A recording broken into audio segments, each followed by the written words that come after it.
Hi, everybody. You're tuned in to Where Waters Meet, a podcast featuring discussions on fly fishing, art, all things outdoors with a conservation focus.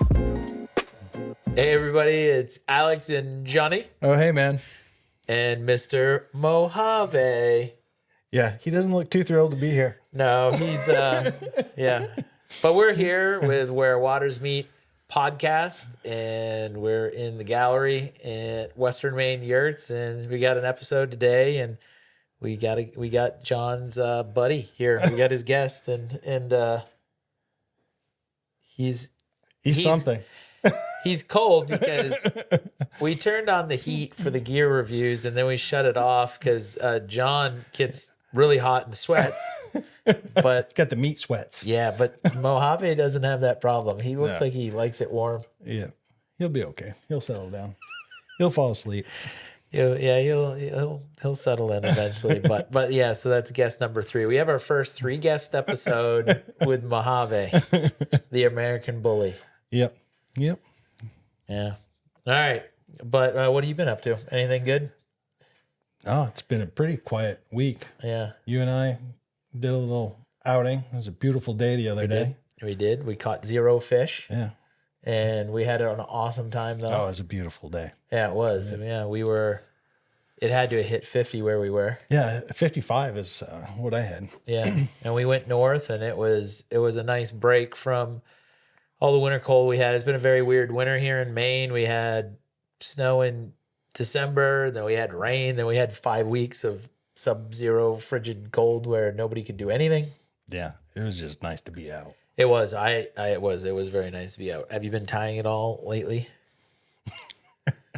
I sat down at the vise and cranked one out, and I said, "Nah, I'm ready." You're doing better than me. I'm like, it was like a zebra midge too, and I'm like, just wasn't feeling it. So our previous show inspired you. Yeah. I was like, I actually do need a couple more of these. Now that we talked about those. Yeah. Well, you're doing better than me. I've been painting, and I have not tied flies like I had anticipated, unfortunately. Yeah. I was actually thinking this morning, I don't need a whole lot of them, but I want to do some mini dungeons. Yeah.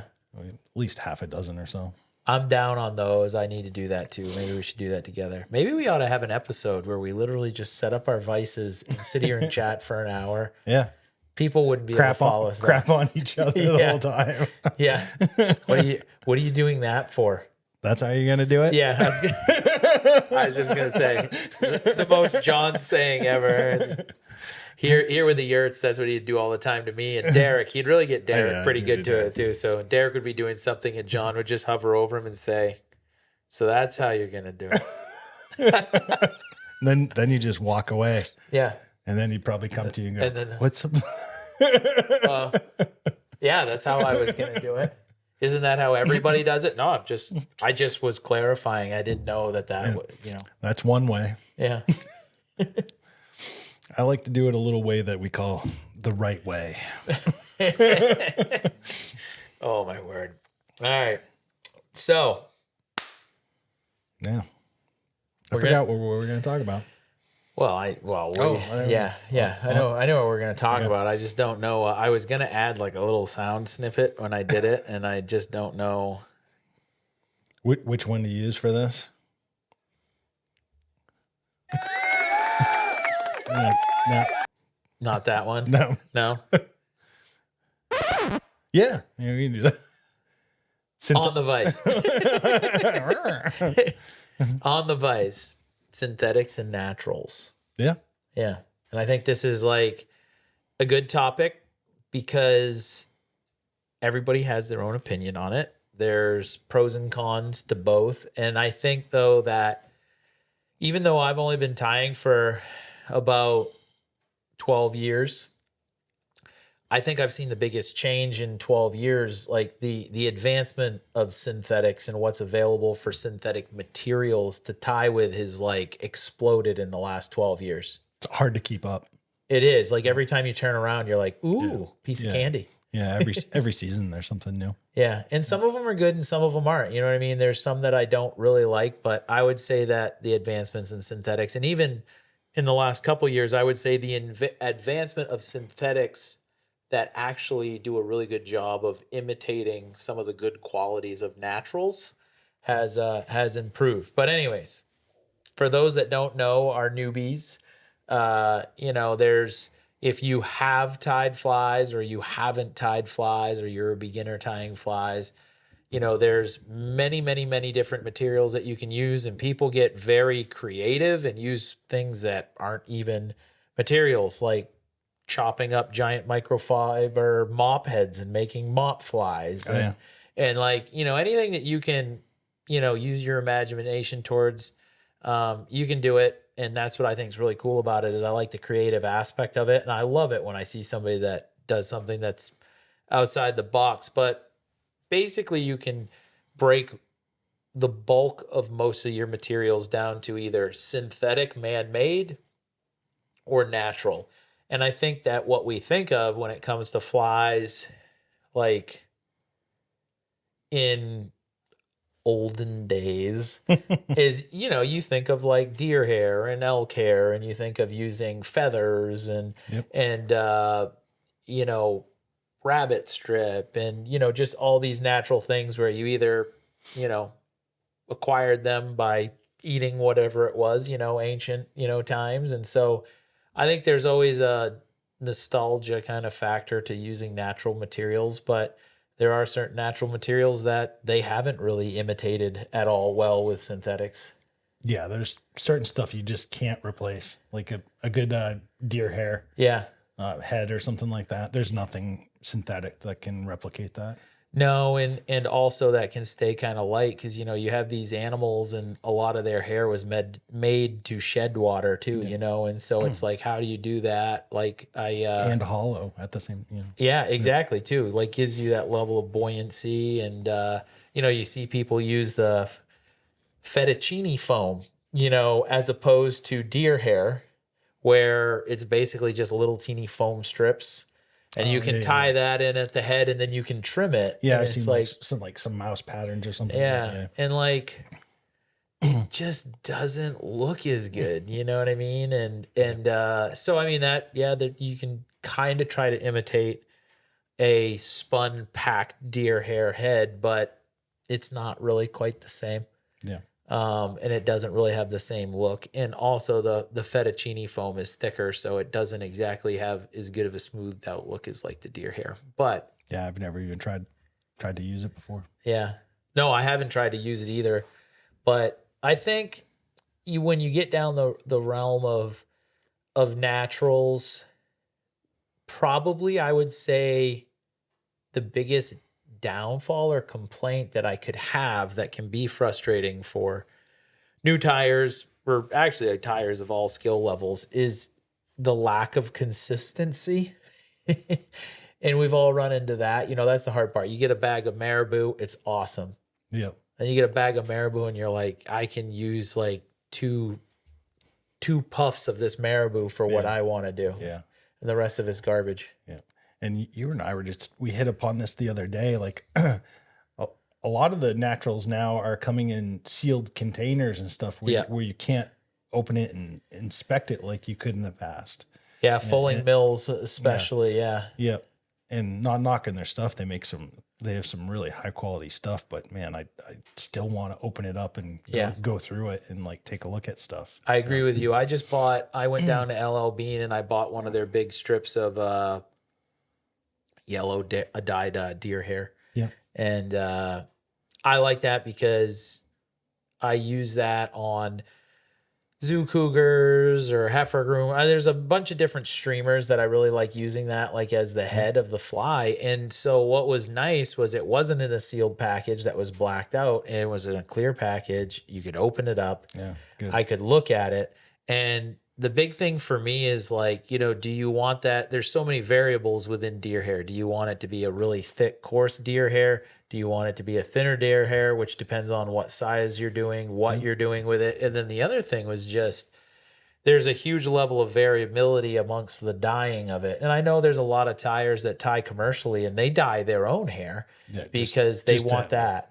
They want that control because, you know, otherwise it's like, you know, some of the hides of yellow were just barely not natural. You know what I mean? To the point where it actually looked like natural deer hair, but the very tips that is just a little bit lighter was a little bit yellow. And I wanted something that was dyed yellow throughout the whole amount of it. So I would say that can be challenging, you know, the consistency of it. And that's the thing that would be a pro of for the synthetic. Yeah. Yep. Because it is what it is. Yeah. And even with the synthetics though, you go and like grab an olive dubbing, and then next season you grab the same olive dubbing from the same company, you know, and you're like, especially when you get like the laser dub stuff, like the flashy stuff, and you're like, man, that doesn't look the same anymore. Yeah. But on the most part, I'd say you're right. Everything's really consistent. Yeah. You know, like chenilles and stuff like that. The chenilles stay they're consistent. Really, and you know, you are right in that. Like I started using squimpish hair for like hollow flies and striper flies. Okay. And each pack is consistent within itself, but what is interesting is that there was a high level of variability amongst colors. Yeah. So some colors were coarser, some were more thin, and then also some of them had longer fibers than other. Yeah. Which I was able to make work. It was definitely more consistent than if you bought 5 bucktails or something like that. But that actually, like, I've been tying these striper flies that are kind of like a hollow style, and they're cool because I've been mixing this synthetic squimpish hair with the deer. Yeah, with the bucktail. Yeah, bucktail, yep. And because the thing that with the bucktail is it gives you a higher level of like structural integrity with what you have. Probably gives you a little more buoyancy too. Yeah, it breathes a little bit better, and it's a little bit of a stiffer fiber. So then you can mix this more flowy, more kind of limp, so to speak, squimpish hair in, and I use just a little bit, and so I layer that through the fly, fold it back, and you end up getting a little bit of sparkle. You kind of get the best qualities of the synthetic, but yet you get the best qualities of the bucktail. Yeah. And, because bucktail by itself isn't very flashy. And I like doing it that way because I kind of mix in this, it has almost a translucent, flashy kind of look to it, as opposed to if I just tied bucktail and then say that you just put some like flash down the side or something that's kind of hits your eyes hard. So, that's a good fly because I do like synthetics and naturals, and I do mix a lot of synthetics and naturals now. Yeah, you tie more saltwater stuff than I do. I don't really have the time to tie everything in the world. Yeah, and I'd say the synthetics kind of shine in the saltwater. Yeah, they do. They do. You really like laser legals. Oh yeah, that's a marrying of the two, synthetics and natural. Laser legal, if you don't know, it's a articulated fly, and it's basically just what do you call that technique? Palmering and like it's not even palmering. Oh, stacking. It's just stacked. So you stack marabou on the underside, and you stack laser dub on the top. Yeah, and it's a great looking fly. Yeah, and that's a Kelly Gallup pattern. And he started out tying the barely legal, and that was an all it was a marabou fly. Yeah, and that's a great fly too, but it's just that fly is bigger than what I like to fish now. You and I kind of went through a phase when we were throwing really large stuff, and I think we both have kind of scaled down the size of the freshwater stuff that we've been using. And that fly just, it's like 4.5 inches long, 4.5, 5 inches long. Yeah. I'm like, that kind of fits right in my slot now. Yeah. Even smaller. I've seen you fish them smaller than that. But that's another good marrying of synthetic and naturals for sure. And what I do like about the laser legal is it does the same thing where, you know, the dub has flash kind of throughout it. So it adds like flash to the fish, but it's not like quite, I mean, to the fly, but it's not quite so much of like a hard hitting flash. Say if you had a big piece, you know, bunch of Flashabou tied down the side of it or something like that. Yeah. Another marrying is like, we did an episode where I touched on, Bob Erickson's, Alaska, his Alaska flies. And that's a great marrying. Like he uses a lot of what are those, like the pollywog tails, but he'll also incorporate Arctic fox into it, which flows like Yeah, moves really good. Yeah, I don't think I've ever seen a natural that moves quite like Arctic fox, and also he'll use like some hairline dubbing brushes or was it Enrico? I forgot his last name. He also makes Pugliese. yeah, he makes some fantastic brushes with various types of materials, and those are great too. Yeah. The brushes they're making now are crazy. They are, and it's funny because I remember watching Brian Wise from Fly Fishing the Ozarks. If you're out there watching, Brian. I remember watching him do one of his videos. You know, he still does them, but like I remember back, this was years ago. I loved watching his big streamer videos. Yeah. With all the dubstep video. And like I loved his, I still love it just because it's fast paced. It is like you're able to get through, and I'm a visual guy too. So I liked it because like, the artistic part of my brain, I'm like, I tie based upon feel a little bit and visual aspect of it. So like I like it because he's just like he just puts out a material, and then he just like rails through like tying it. And I'm like, this I just want to see you do it, and I want to get the look of it, and then I'll kind of emulate that if it's something I want to do. But I remember he had one where he was making brushes. Yeah. And I was why don't you explain for the newer guys what a brush actually is? This is a good idea. So a brush is essentially you take two wires, and what you can do is assuming this is how Enrico's stuff is made, and you can do these yourself, is you kind of have a tray and you can lay out any form of material that you want to make a brush with. You can use naturals with hair. They do really well with synthetic materials and dubbings and different kinds of fibers and stuff, but you lay it out in a thin layer, and then the wire goes over that, and then it gets twisted. And just like if you were to twist wire, it goes around and around and around itself. What ends up happening is it pinches the materials, and then it just spins it into this amazing long pre-made brush. Yeah. And the wire's thin enough that you can cut it. So you can tie it in, and you can wrap the shank of your hook and palmer that material back and cut it off, and you'll have this unbelievably consistent way to apply these materials to a hook. And if it's something that you want to have look bushy, or you want a collar or a head to just like really move, it's a great way to do it. You make a whole body really fast. Yeah. And you can also do a whole fly just out of a brush and just shape it.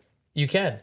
And there's ways to, you can make a dubbing loop while you're tying. So if you have a pre-made brush, you tie it in, you finish it, and then you cut it off, and then you will still have a remainder of a brush used. And Brian, which is what got us down this route, I remember watching him make his own brushes, and he had a tray, and he did this whole thing, and he showed how he did it. And I was like, oh my word. Yeah. That's amazing. I find it amazing that you and I just haven't built a little station yet. And I know. Done it. It would be super easy to do. Yeah. I mean, we got all the stuff. You can literally have a couple drills and just go to town with it. But but you can also do a dubbing loop while we're on this whole thing of synthetics and everything. And John's a big fan of dubbing loops. He uses dubbing loops more than I do. He uses them a lot, but you pull down your thread while you're tying on the hook shank, and you wrap over the front of it so that you essentially have a loop of thread, and you can put material in the middle of the two strands of that loop. And then they have dubbing loop spinners even that are electric that will spin the thread, or you can just I have a paper clip with a sinker attached to the end of it, and I just spin that thing, and you just get it so that those threads wrap over themselves a bunch of times, and it just takes the material that you have laid down flat in there, and it ends up making it kind of a bushy kind of column around what you have for thread, and you can tie it in. So yeah, somebody was talking about it. I can't remember what podcast or maybe it was you and I talking about it. Is like, I can't believe there isn't a brush made out of deer hair yet, a commercially available deer hair brush. yeah, I'd buy I know one of you those. you really only see them with synthetics. Yeah. Have you done I mean, I've done a dubbing loop with like, like hare's ear, like that kind of like rabbit dubbing and stuff like that. But have you done it with any hares? I've never really done a dubbing loop with hair. I know you sent me the Goddard caddis there. That was like, it's amazing. Yeah. Like Cheech tied. I really want to try that. we should. Yeah. Yeah. And that's we one of my should we favorite should video patterns. that. What a tremendous fail that might be. We should. That I think that we could probably make a lot of people feel really good about themselves. Yeah. We aren't sitting here to sound like we know what we're doing. We fail Yeah. all the time. Yeah. It's a great part of it. And we laugh. Is that you? We laugh our ass off at each other. It's like it's awesome. But yeah, synthetics and naturals. Squirms. How can you beat the squirm? That's an advancement of synthetics for sure. Yeah. Started out with somebody tying it with a stinking rubber band, probably. Yeah. Yeah. And like you said, And then koosh balls. yeah, koosh ball. I've got so many bath mats to make mop flies. I'd never have to buy mop fly material again. I've probably got 50,000 little nubs of I don't know, what is it, chenille, mop chenille? Microfiber mops. Yeah, microfiber mops. So what's funny is I don't have any shame in fishing junk flies, but yeah, you don't fish the mop. I have not gotten into the mops, and I don't know why. It's not due to shame. And I know you aren't going to shame me about it. No, I don't care. I'll fish them. Mojave doesn't care if I fish mop flies. Look at him. Oh, buddy. He looks like he's warming up Yeah. slowly. Old Muammar Gaddafi. Well, we probably talked about synthetics and naturals enough. I don't know. I mean, I think that it's play around with it. It's like is no different than art. I think fly tying is a form of art. I think the most fun part about it is, for me, I enjoy painting because I'm playing. That's what it is. I play on the canvas, and I think that fly tying is just the same way. You play with those materials no different than you play with paints. The only beautiful part about it is that when you get done, you might go catch a fish with it. Yeah. What's your favorite natural and what's your favorite synthetic? Ooh, that's a good question. I would say my favorite across everything. So like, I can't say like what's my favorite saltwater natural. I'll give you top 2 in each. Okay. So my favorite saltwater natural hands down is bucktail. Yeah. And my favorite synthetic would be, that's tough. I would say probably squimpish hair. Yeah. And if it wasn't that, it would definitely be like a brush. You know what I mean? For crabs and shrimp and stuff like that. But then if you got into like freshwater, well, I mean, it's hard to beat marabou. Yep. Good marabou for natural. But that being said, I'm not going to pick that. I'm going to be different. I'm not going to pick it. And the reason why is because I can use some synthetics that can give me that undulating movement. Feel. Not quite as good as marabou with the bulk, but I can get that. But I would definitely just go with deer body hair. And that's because I tie so many things where I do like a spun deer hair head, and I really have not found anything that can imitate that at all. So I would go with deer hair. And then my favorite synthetic, though, for freshwater. I think I'm going to go with crystal chenille. Okay. And the reason why I'm going to say that is because I feel like You use it a lot. I use it a lot. And the You use it reason why more than I do. You do a lot more bodies out of it than I do. I do a lot of bodies, and then I'll do a lot of I work it into a lot of even my articulated stuff. So like the barely legals, I like tying them with a marabou top and bottom. And when I do them and they aren't the laser, I'll end up running a piece of crystal chenille, and I'll stack my boo in, and then I'll run a wrap of it, and then I'll stack my boo and I'll run a wrap. So I have a little bit of that flashy center body line, but I work it in. So I do use that quite a bit. So I would probably say that. Yeah. I don't know. What about you? Deer hair. Yeah. And deer hair and probably either marabou and peacock curl are right Yeah. there. Yeah, you can't really like even the peacock dubbing, it just doesn't do it. Yeah. It's not the same. It doesn't do it justice.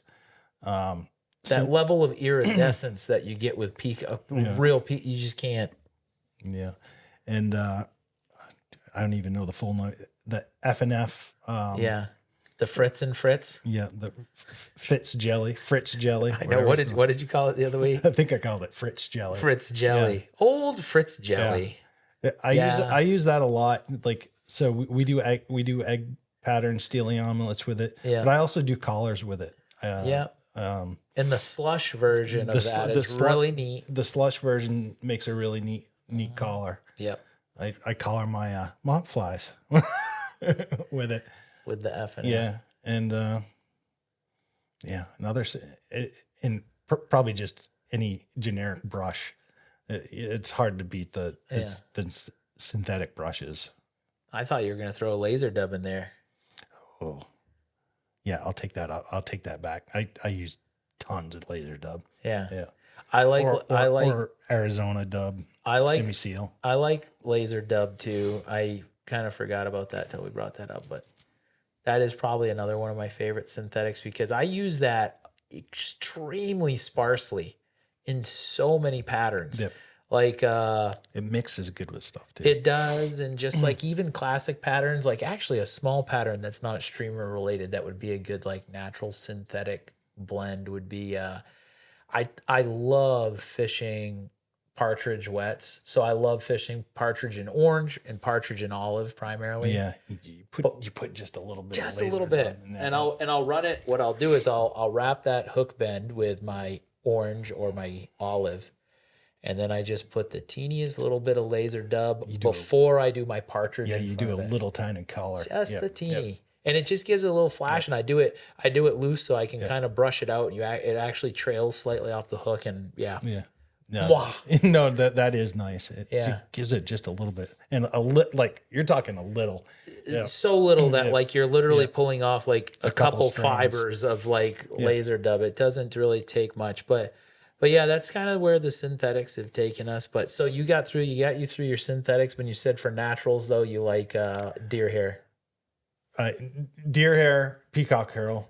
Yeah, a peacock curl. Peacock curl's right there with marabou. You can use marabou. It's just everybody's gonna say marabou. They will because marabou. I think it's so versatile. It is when you say naturals. I think like marabou is the thing that everybody, no matter who you are, you need to have it in every single color that exists.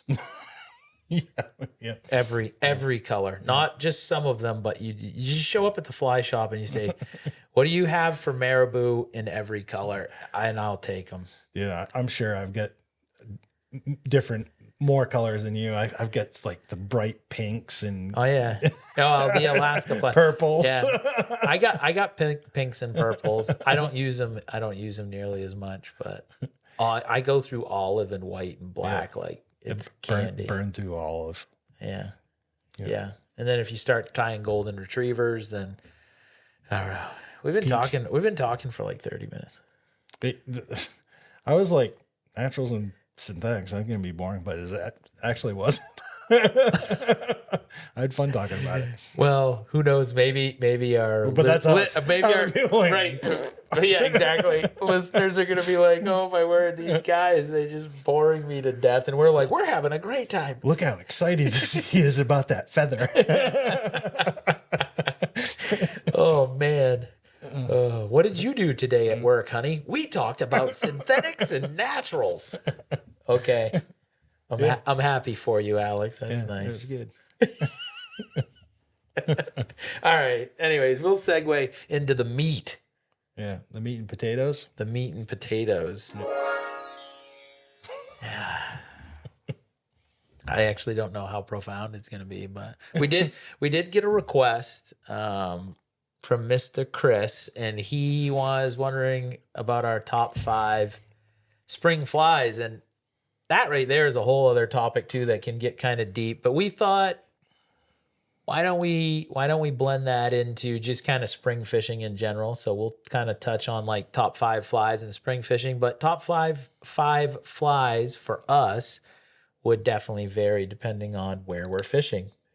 Yeah, that's the thing about spring fishing. It's like it's location specific. Yeah, it is, and especially here in Maine because we have interesting events. You know, it's like, because are you doing spring fishing during a run of smelts? Are you doing spring fishing during, the sucker spawn? Or are you doing spring fishing in a body of water, which we do, which doesn't really have either one of those, so to speak. Yep. You know what I mean? Or in numbers that are enough that it's noticeable, Yeah. On the food chain. So, but spring fishing in general, it starts here statewide on the 1st. In general, we have exceptions to that, obviously, in the southern zones, and whether it's a body of water that's open year round, which we have those too. But it's coming up because it's I don't even, what is the date today?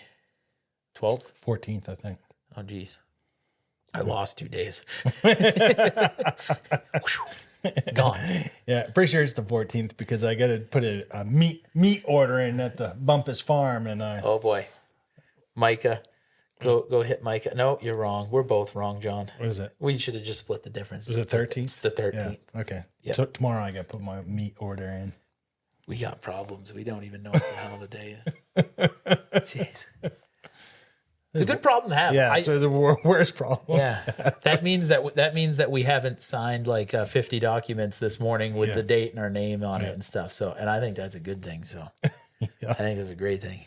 But yeah, so anyways, it's coming up. So it's like we got a couple weeks until basically like open water officially starts. But I mean here, the Andro where we fish is she's capped right off with ice still. Yeah. Too bad. I want to get out there. Yeah, but this week we got some warm weather, and I think she's going to open up, and that's where it gets funny too, though, because it's like everything for me with early season is about flow and temps, and it gets really, really tough because we have years where the river doesn't clean out. Even in April, there's a bunch of ice in there, and we've had years where there isn't a drop of snow. And how many years ago was it that they like opened up fishing season like on the 15th of March actually because there was no snow. Yeah. And the lakes and ponds were all melted off too. Yeah. It was 2020. Yeah. It wasn't that long ago. No. Yeah. So like, yeah, you never know. And so that's the hard part with spring fishing, I think, is do you have the proper snow melt? Have the flows stabilized? Because if you have a lot of rain or you have too much snow runoff, that can make the water cold. That can make the water murky. It can be too high to fish. It can be unsafe to fish. So like, there's a lot that goes into it. It helps if you know your local bodies of water so that you can, make those decisions. But it can be dangerous. Spring fishing can be very dangerous if you don't know what you're doing. Well, definitely. Yeah. Yep. Yeah. Especially if you're in a boat or raft and get out, and the water's cold, guys, and just takes one mistake. Make sure that if you forgot your wading belt at home, you find something to tie tightly around yourself, or you go home and get your wading belt, or you just go get a cup of coffee and don't go fishing that morning. Yeah. I mean, it is really that important. It is. But on a lighter note, Yeah. Yeah. So if you do get out there and you say it's safe and you're going to go, like, should we do top 5 flies though? So how should we classify these? That's tough. Do you want to just do top 5 and do no specification at all and just give a listing of 5? And just so you know, guys, John and I, well, I don't know. I've put zero thought to this, and I'm sitting here right now and I'm going to think of them. Is that where you're at? Yeah, basically. I love it. Yeah. I love it. Doesn't get any better than that. I'm trying to think. So, sucker spawn egg. Yeah. That's one. Yeah, either a dark woolly bugger, black or olive, or Choose one. black. Okay, there we go. Classic main type streamers, gray ghost, some sort of magog smelt. Yeah. A smelt imitation. Okay. I'm gonna go with nymphs now. No, I'm having a brain fart trying to think. Pheasant tail. Yep. Probably no bigger than 16. Keep it small. Yeah, keep it small. And zebra midge. Mm-hmm. How many is that? That's is that 5. I think that's 5. That's probably. You did a sucker spawn egg. Yep. You did a black bugger, Yep. and you did a classic smelt style streamer. Yep. And you did a small pheasant tail and a zebra midge. Yep. Could also throw a floating smelt in there too. Yeah. But that's like specific. Like so many of these things are area specific. They are, and that's tough because like we aren't trying to. The hard part with this for me is like I don't want to sit here and say, if I go here, this is what I use. Right. Yeah. I want to keep some things clouded and secrecy, but you gotta get out there and learn some stuff. But I mean, if there's a sucker run, yeah, eggs are good. Okay, so I got to come up with. Well, first I got to shut my phone off here. I have to come up with 5 then. Yeah.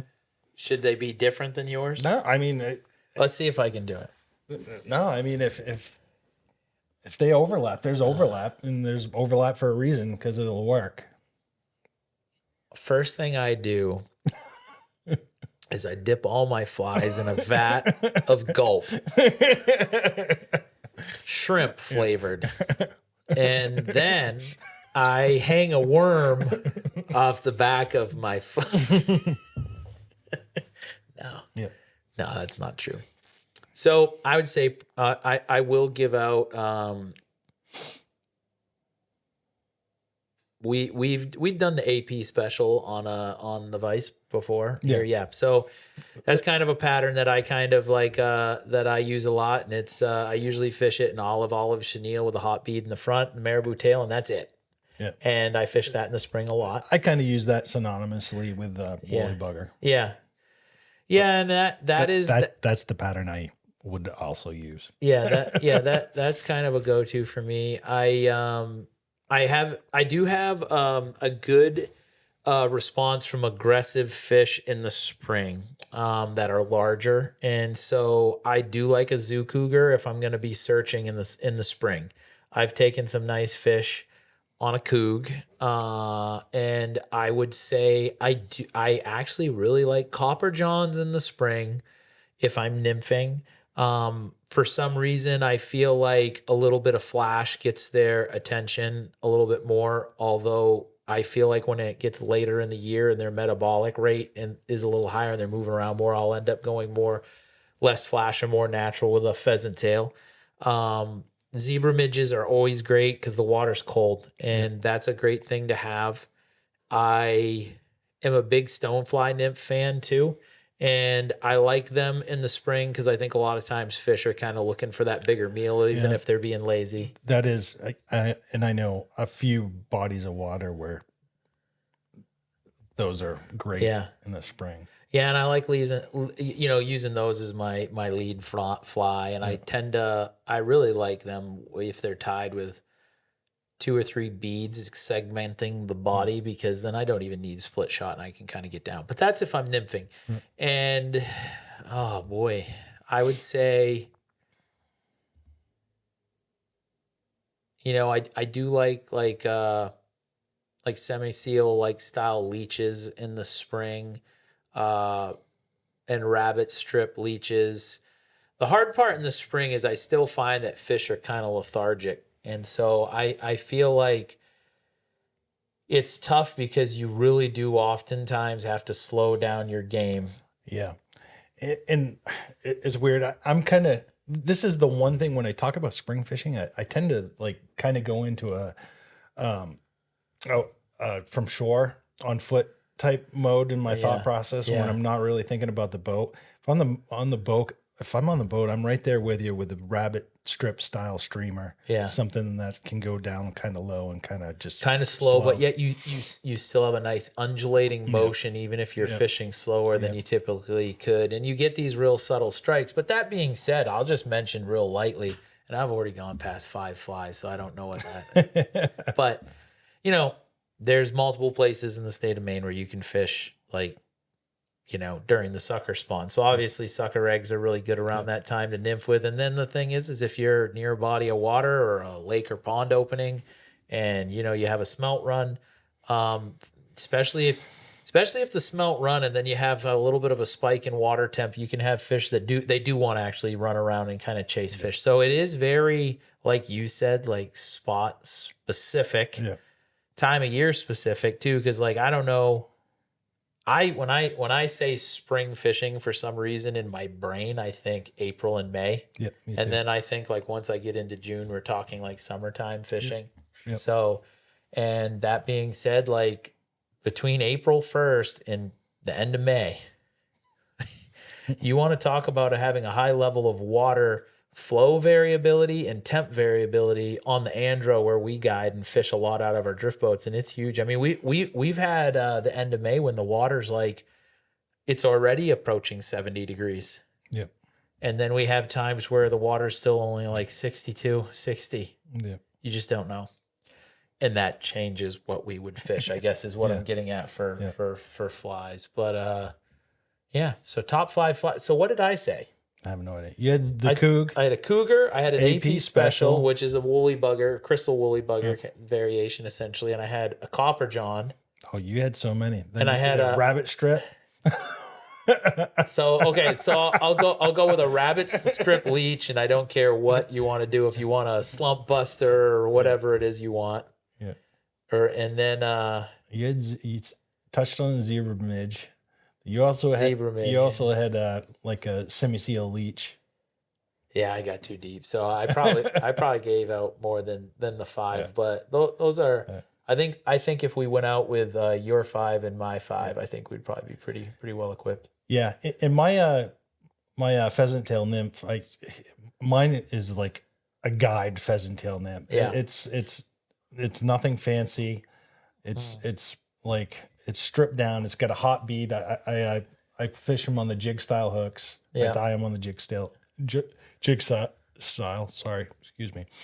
And man, they're real simple. I should throw a picture up of them once in there. Yeah, maybe we'll do that because mine vary from yours, and mine are so down and dirty. It's crazy because I wouldn't even really classify it as a pheasant tail. Well, I mean, it's tied with a pheasant tail. But like mine, most of the time they're wrapping the abdomen in wire, which does help with durability. That takes way too much time for me. That's one thing I do. I just stick the tail in. I wrap the abdomen. I do the top. I do the body and the wing.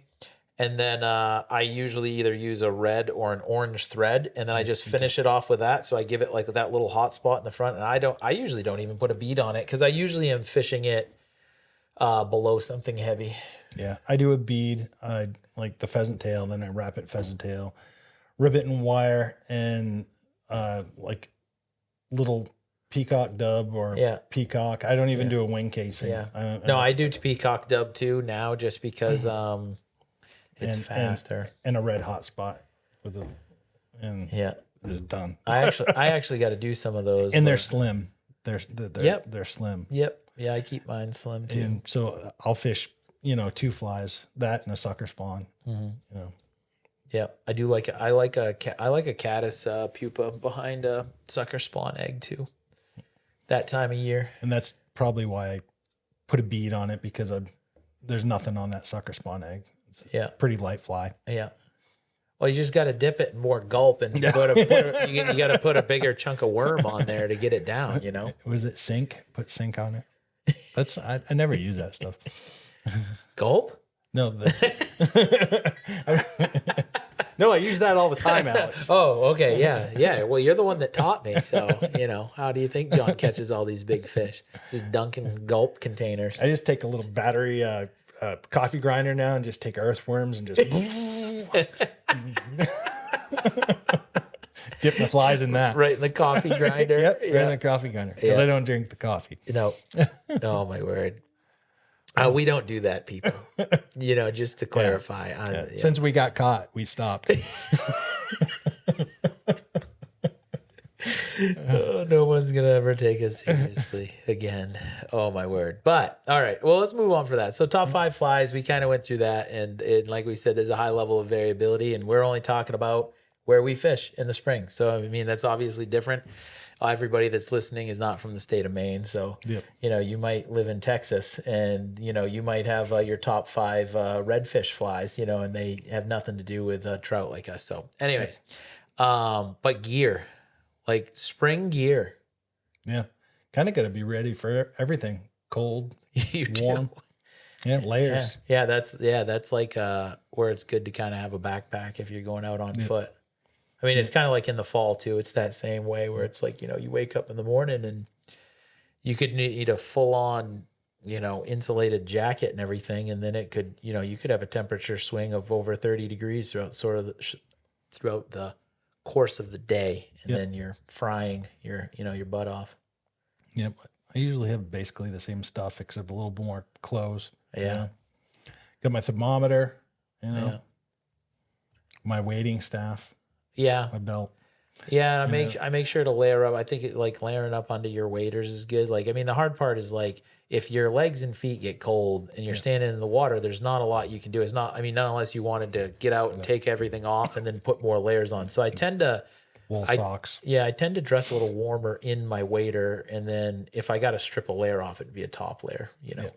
And I usually like you and I when we went fishing. What was it 2 days ago? I usually like socks wise, like I usually will change out of my socks, the pair that we drive there, and I change into my heavy wading socks. And I find that does make a difference. See, you were smart because you did that. And I don't know if you noticed, but I wore my heavy Sims wader socks that I have. I wore them there, but the problem was I was wearing them in fake lamb wool insulated Crocs. Yep. And when I got out, my feet were sweaty. Yep. Then they ended up going in the waders. I mean, I luckily didn't get cold, but I've had that happen where I do get cold. The weather we had was it was 50, 55, you said. Yeah. And for people that aren't from Maine or New England or areas where it's cold, like we saw some 20 below days or nights or 15 below. And like we've been through some real cold, and it's like this funny phenomenon up here where it's like, if you have a day that hits 50 in the month of March, like people are basically like sunbathing in bikinis and going out to the store in shorts and tank tops. I did a water temp. The water temp was 37-ish. Yeah. So, I mean, the water is still plenty cold. Yeah, it was, but it was a nice day. But I think as far as gear goes, like, anything wool underneath your waders is good, and then have layers that are easy to strip off up above and also store. I usually try to keep layers that are kind of somewhat lightweight. And what I'll say about springtime and also in the fall, gear-wise and staying warm, is it's amazing if you have a fly fishing rain jacket shell or something. how much that contributes to keeping you warm if you just put that over. It does hold in heat, and it doesn't allow the wind to kind of get through what you're wearing. Yeah, that wind will cut right through you if you're just wearing Yeah. like something like this. Yeah, but if you put a shell over that, Yeah, it's great. yeah. And the thing that I like about the shells is they're just so compact. I mean, you can roll those up into almost nothing and store it away. So it's like kind of nice throughout the day. So I think gear wise though, like you said though, I think like staying properly clothed is probably the bigger challenge. And then I would say as far as rod and reel gear and line gear, that's kind of a tough one for me because like we were saying, it varies so much depending on where you go, because there's certain bodies of water that we go in the spring and I'm going to nymph today. Yeah. So then you're going to set up a nymphing rod. And then there's other places that I go and I'm like, I'm going to be going for large fish and I'm going to need a sinking line. Yep. And I'm going to be fishing slow in this regard. And I'm going to be covering a lot of ground even. So in that regard, I would dress differently. I would, have different flies with me. And yeah. I'm going to admit to a mistake. I grabbed the wrong rod and line setup for what we were doing. Yeah. I would have been fine just grabbing my nymph setup and using that floating line to like pull streamers where I had my big river sink thing. Yeah. And I shouldn't have. Yeah, I should have had a floater too. I didn't have as heavy of a sink as you, but I was like, I should have just been going with a floater. Yeah. But yeah, and that's where, that comes into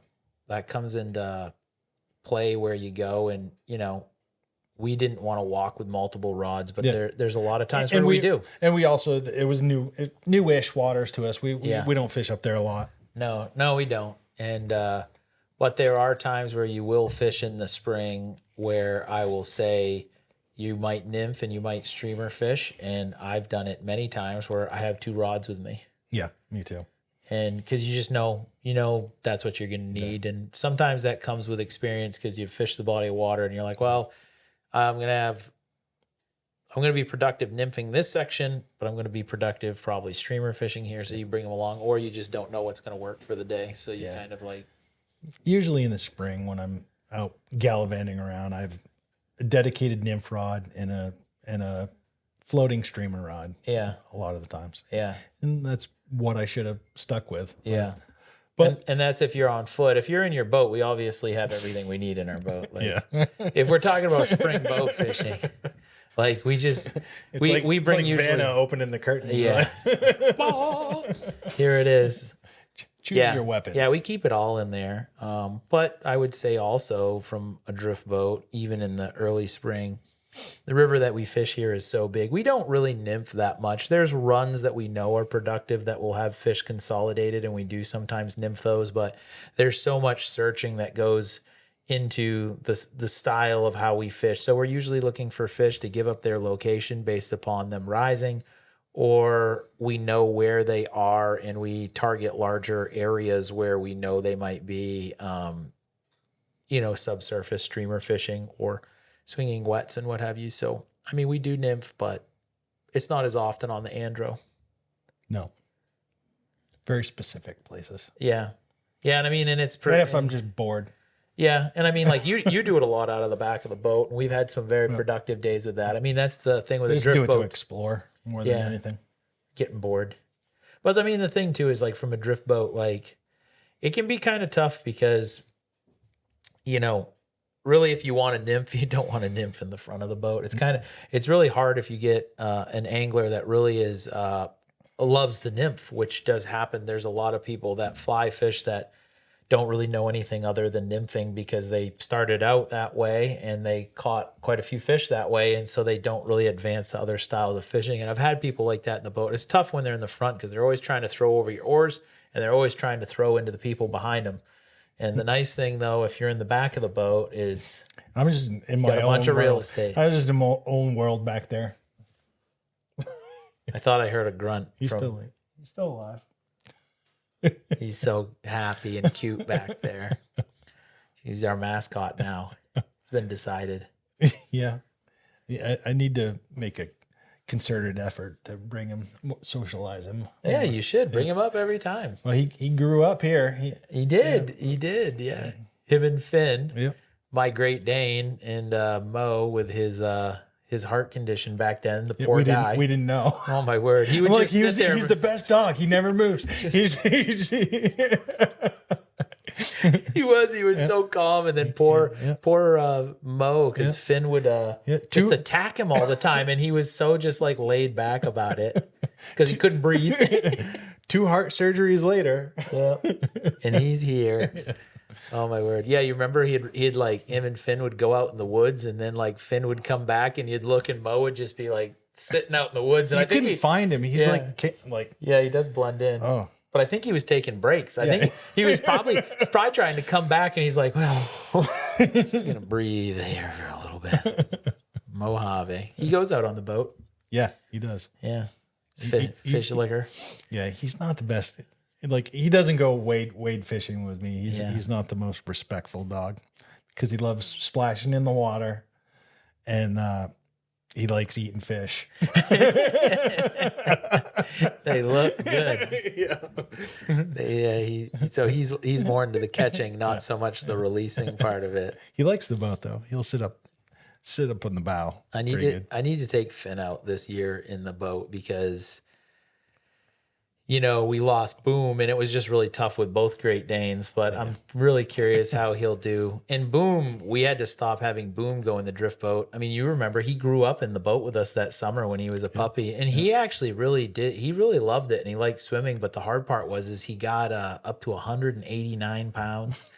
And he just always would get interested in what was on the edge of the river. So he would stand on the edge of the boat, and it was like, I couldn't row. I was just like, I'm like sitting there rowing, like half sideways. And I'm like, man, Boom. It's like me in your boat. You're always yelling at me. Yeah, you're like Boom. I'm like, what are you talking about? Because in my boat, it doesn't matter where anybody is. It's like, yeah, my boat is a little more weight sensitive, so I always say center up, Johnny. It's like I'm a little kid and I'm back in Gloucester with my uncle yelling at me in the dory. You kids sit still. Get in the middle. Don't move. Well, that's good. So I don't have to feel bad about yelling at you. No. You're much nicer than No, my it's uncles. like you're like drawn to it. It's funny. It's like, but everybody does that. It's just like they're into it and they get closer and closer to the boat. It does help if you keep your legs in the knee There's a casting brace right there. Use it. Yeah. Get in there. Don't move. Yeah. All right. So what other gear do we use in the springtime? Wading, like you touched on it, really cinch up that wading belt in the springtime. It's serious. Yeah. It is serious. I mean, we know people that have passed away from situations like that. You know what I mean? Yep. It's a serious thing. And I would also say cold weather times, like I have a tendency to bring like my little backpacking, like I know you bring your Jetboil sometimes. I'll have like my little backpack and stuff. Like just having a hot drink can be a big difference maker as far as the enjoyment of your day.